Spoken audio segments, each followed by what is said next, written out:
And Ed, why did you start doing that? What makes you to walk all these trail?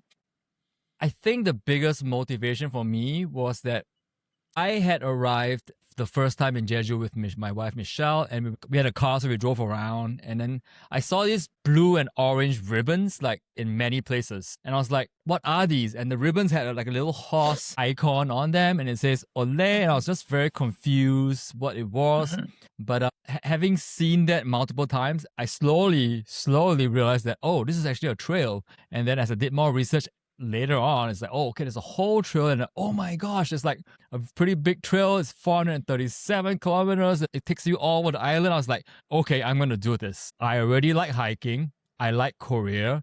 I like Jeju because it reminds me of Hawaii, and I figured that I was going to do this, and maybe I'll learn something about myself, and maybe I'll learn something about Jeju, and happily, both were true. So I guess before we go any further, we should probably help people understand the ins and outs of the Jeju Olleh Trail. And I mentioned earlier that the colors were, there was a blue and orange ribbons, and there was a little icon on it. It's a horse. Did you know Mhm. what the horse is, Sora? It's a small like Jeju horse, isn't it? It's a symbol of the Ola Trail. So whenever you go to Ola Trail, you're gonna see like small blue a horse-like shape. That is the symbol.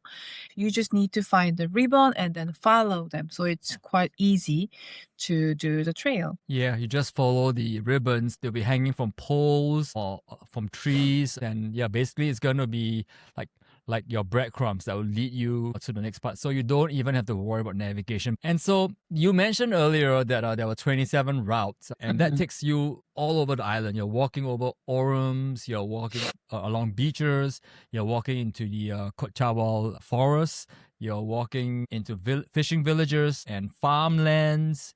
Yeah, you just basically are going everywhere. And that was a really great experience for me because when I just walk, I just put on my earbuds, listen to a podcast or listen to my Korean lessons and I just keep walking.